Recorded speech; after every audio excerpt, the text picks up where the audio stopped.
शुरुआत करते हैं बड़ी बहस की। और सूफी कौसर जी, मैं शुरुआत आप ही के साथ करूंगी। सर, जो ये शुरुआत सरकार की ओर से की जा रही है, निश्चित तौर पर मदरसों में पढ़ाई होती है, अच्छी होती होगी, लेकिन इसको और बेहतर करने के लिए प्रदेश सरकार ने जो फैसला लिया है, इसको कैसे देखते हैं आप? क्या ये स्वागत योग्य है आपकी नजर में? बहुत बहुत शुक्रिया साक्षी जी। और मुझे उम्मीद थी कि इस डिबेट में पहला प्रश्न मुझसे ही किया जाएगा। तो मैं अपनी चर्चा की शुरुआत करने से पहले जितने भी हमारे साथी को पैनलिस्ट हैं, मैं उन सभी का अभिवादन करता हूं।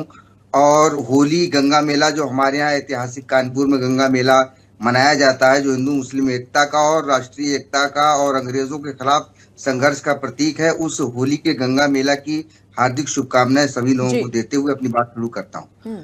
देखिए, जो प्रश्न है मदरसे उत्तर प्रदेश क्या पूरे भारत में 3 प्रकार के हैं। एक वो मदरसे जो सरकार संचालित करती है, जो मदरसा शिक्षा बोर्ड के द्वारा संचालित किए जाते हैं, वो बिल्कुल उसी तरह से मदरसे होते हैं जैसे कि माध्यमिक शिक्षा परिषद होता है, उसी तरीके से ही जो है वो मदरसा बोर्ड होता है। दूसरे मदरसे होते हैं जो प्राथमिक स्तर की जो है धार्मिक शिक्षा देते हैं। और तीसरे मदरसे जो वो होते हैं जो दारुल उलूम टाइप के होते हैं, जो विश्वविद्यालय मतलब जिनको इस्लामी विश्वविद्यालय माना जाता है और जिनमें बड़े बड़े मौलाना बन करके निकलते हैं। तो वो जो जिसमें प्राथमिक स्तर के दीनी विश्व मदरसे और जो दारुल उलूम के मदरसे, ये मुस्लिम समाज स्वयं अपने फंड से संचालित करता है, इसका सरकार से कोई मतलब नहीं। आज जो बात आ रही है वो सरकार द्वारा मदरसा बोर्ड द्वारा संचालित मदरसों को, जिसमें तहतानिया फौकानिया जो यानी जूनियर प्राइमरी और जूनियर हाई स्कूल, और उसके बाद मुंशी मौलवी हाई स्कूल के बराबर, आलिम फाजिल इंटरमीडिएट के बराबर, और कामिल जो है वो स्नातक के बराबर होते हैं। ये अरबी फारसी बोर्ड के माध्यम से होते हैं, ये सरकार संचालित करती है। अब जरा इनका हम आपको एक जायजा ले लेते हैं। ये मदरसे जो सरकारी स्तर पर संचालित होते हैं, ये सिर्फ और सिर्फ इसलिए होते हैं कि लोग यहाँ से डिग्री प्राप्त कर सके और वो हाई स्कूल के बराबर मान लिए जाए, इंटर के बराबर मान लिए जाए, बीए के बराबर मान लिए जाए।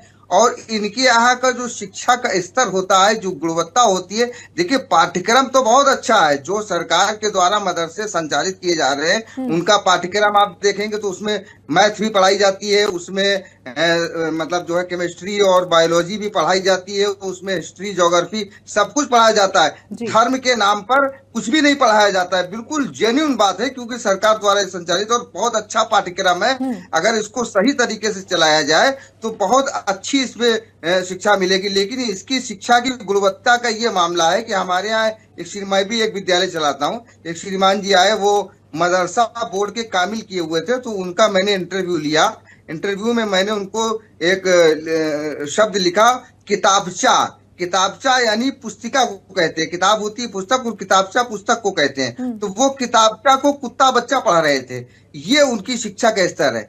क्योंकि ये सरकारी मदरसे है, इनका शिक्षा का स्तर बहुत बुरा है। लेकिन सरकार अगर कोई अच्छा प्रस्ताव लाई है तो बहुत स्वागत योग्य है, लेकिन इसमें बुनियादी स्तर पर परिवर्तन होना चाहिए।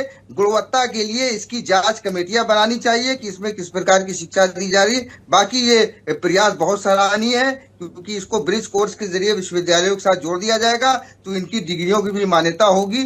तो ये बहुत अच्छा कदम है, सराहनीय कदम। लेकिन सूफी जी, जो बात आपने कही कि उस व्यक्ति जो आपके पास आए थे इंटरव्यू के लिए, उस व्यक्ति ने उस शब्द को वो नहीं कहा जो वाकई में होता है, कुछ और कहा। हो सकता है कि ठीक से पढ़ाई उन्होंने ना की हो। ये आप कह रहे हैं कि जो पढ़ाई, जो शब्द उन्होंने बोला, वो ठीक तरीके से यहाँ पढ़ाया नहीं जाता है। आप ये कह रहे हैं जो सरकारी मदरसे सरकार चलाती है उनमें इस तरह की पढ़ाई, इस लेवल की पढ़ाई है, वो आप ये कहना चाह रहे हैं? देखिए, ऐसा है ना कि आजादी के बाद से कुछ वो जो एक शब्द आता है तुष्टीकरण वाला, मैं इसका भी समर्थन करता हूँ, बात सही है। आजादी के बाद से जो भी लोग आए तो उन्होंने वो इस तरीके का ध्यान दिया कि कुछ मुल्ला मौलवी संतुष्ट हो जाए तो समझ लीजिए पूरा मुस्लिम समाज संतुष्ट हो गया। लेकिन ये सिर्फ मुल्ला मौलवियों को संतुष्ट करने के लिए कि मतलब एक हमारा कुछ सधा रहे मामला, वो शब्द मैं नहीं कहना चाहता हूँ कि कोई बैंक सधा रहे हमारा, बस सिर्फ एक राजनीति से प्रेरित था। और कहीं ना कहीं सरकार भी इसी दिशा में आगे बढ़ रही है। तो मेरा तो एक निवेदन है आपके चैनल के माध्यम से कि हमारे अल्पसंख्यक कल्याण मंत्री जी को चाहिए कि मदरसों की कोई आवश्यकता नहीं मुस्लिम समाज में। मुस्लिम समाज अपने फंड से बड़े मदरसे चला लेता है, धार्मिक शिक्षा करा लेता है। इसी फंड को अगर मुस्लिम समाज को उच्च शिक्षा के लिए जोड़ा जाए। जैसे कि सरकार जो है वो पॉलिसी चला रही है, केंद्र सरकार की पॉलिसियां चल रही हैं, जिसमें मतलब जो है वो हुनर स्कीम है, कौशल स्कीम है, और जो यूपीएससी की क्लासेस कोचिंग के लिए जो है वो किया जाता है। तो इसी तरीके से जो उच्च शिक्षण संस्थान है, इनमें मैं ये नहीं कहता कि मुस्लिम रिजर्वेशन किया जाए, लेकिन गरीब मुसलमानों के लिए कुछ ऐसी इंतजाम किए जाए जिससे वो मदरसे का फंड जो आप दे रहे हैं वही फंड स्कूल कॉलेजों में लगा करके उनको उच्च शिक्षा में लेकर के। मदरसों की जरूरत नहीं है, मैं स्पष्ट शब्दों में कह रहा हूं कि मदरसे जितने भी सरकारी चल रहे हैं ये कुछ लोगों की जेब भरने का काम कर रहे हैं, और ये सच्चाई है, सभी लोग जानते हैं, जितने भी राजनीतिक दल हैं ये सारी चीजों को जानते हैं कि इससे कुछ लोगों की जेबें भर रही हैं। इससे आम मुस्लिम समाज का कोई फायदा नहीं है। आम मुस्लिम समाज का तभी फायदा होगा जब उनके बच्चे कॉन्वेंट स्कूलों में शिक्षा प्राप्त करेंगे, दीनी शिक्षा के साथ साथ आधुनिक शिक्षा कॉन्वेंट स्कूलों में प्राप्त करेंगे, इंटर कॉलेजों में प्राप्त करेंगे, डिग्री कॉलेजों में प्राप्त करेंगे, विश्वविद्यालयों में प्राप्त करेंगे, तभी देश की मुख्य धारा में आ पाएंगे। चलिए ठीक है, आपने अपनी बात को बहुत अच्छे से रखा है, मैं जवाब लूंगी। आप सूफी कौसर जी, आप कुछ कहना चाह रहे थे? देखिए साक्षी जी, मैं ये कहना चाहता हूं कि मेरी बात को अन्यथा लिया गया। मेरा कहने का उद्देश्य ये नहीं था कि सरकार ने जो काम किया है कि किसी गलत मंशा से किया। सरकार ने जो काम किया बहुत अच्छी मंशा से किया और बहुत सराहनीय कदम है, ये मैंने पहले भी कहा था, लेकिन उसके साथ में जो चीजें जुड़ी हुई हैं वो मैंने बता दी। जैसे कि अभी एक प्रतिक्रिया आ गई, अभी आपने किसी एक व्यक्ति की बात बताई थी, उन्होंने कहा कि अगर हमारे दीनी मामलों में हस्तक्षेप नहीं होगा।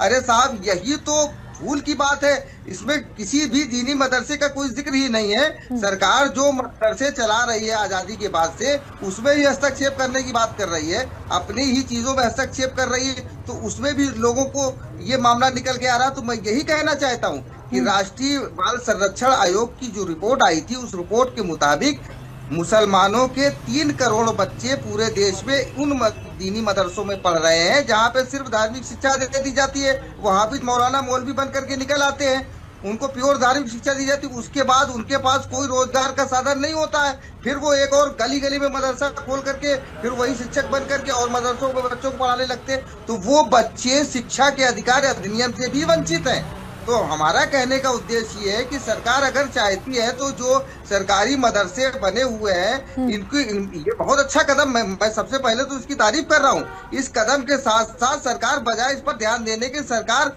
उस तरीके से ध्यान दे कि उनको डायरेक्ट मुख्य धारा में लेकर के आए। मदरसे के जरिए मुख्य धारा में लाने की जरूरत ही क्या पड़ी हुई है कि जबकि एक तरफ तो मुस्लिम समाज में जो गरीबों को दिए जाने वाला फितरा और ज़कात का पैसा भी मुस्लिम समाज के कुछ मठाधीश मदरसों में लगा रहे हैं, तो गरीबी भी मतलब एक तरफ तो वो माफिया और मठाधीश बैठ करके और गरीब मुसलमान को गरीब करते चले जा रहे हैं, और दूसरा सरकार भी जो है उन्हीं लोगों को ही अगर पैसा पहुंचा दे तो फिर गरीब तो हर हाल में गरीब बना रहेगा। तो ये बात अभी जैसा कि वो सर सूफी जी, सरकार ने ये भी कहा है कि अगर ऐसा इम्प्लीमेंट होगा और देखिए मदरसे किए जाएंगे तो पूरी ट्रांसपेरेंसी रखी जाएगी। यूनिवर्सिटी में निकलेगा, मदरसे में नहीं निकल पाएगा। माफ कीजिएगा, मैं मुस्लिम समाज से भी हाथ जोड़ करके बात कहना चाहता हूं कि मदरसे से नहीं निकल पाएगा एपीजे अब्दुल कलाम। एपीजे अब्दुल कलाम और अब्दुल हमीद को निकालने के लिए आपको उच्च स्तरीय विद्यालय स्थापित करने होंगे। आप धार्मिक शिक्षा दें, बिल्कुल दें, मैं कतई विरोधी नहीं हूँ धार्मिक शिक्षा का। मैं चाहता हूँ मेरे समाज का बच्चा देश के सामान्य नागरिकों के साथ देश की सेवा करे, वो भी आईएएस बने, वो भी आईपीएस बने और देश का मान बढ़ाए। हमें ऐसे मदरसों की जरूरत नहीं है जहां पर कट्टरपंथ की तालीम दी जा रही हो, जहां पर ये तालीम दी जा रही हो कि हिंदू हमारा विरोधी है, जहां पर ये तालीम दी जा रही हो कि सन 47 के बंटवारे में ये हुआ था, वो हुआ था। बहुत से ऐसे मदरसों में दी जा रही, जैसे की बात आई थी, मैंने आपके चैनल के माध्यम से 2 साल पहले इस मुद्दे को उठाया था कि तराई के क्षेत्र में, बहराइच में, लखीमपुर खीरी में किस तरीके से मदरसों में इस तरीके के मामले हो रहे हैं, किस तरीके से यौन शोषण की घटनाएं आ रही। मैं देखने वाला हूं, मैं बराबर देखता हूं। मैं नहीं चाहता हूं मेरे समाज के बच्चे अपराधी बने, मैं नहीं चाहता हूं मेरे समाज के बच्चों के अंदर जो है इस तरीके की भावना है। मैं भी चाहता हूं मेरे समाज का बच्चा आइए देश की सेवा करे और देश के उच्च से उच्च पदों पर विराजमान। बहुत सुंदर बात आपने ये कही है डॉक्टर।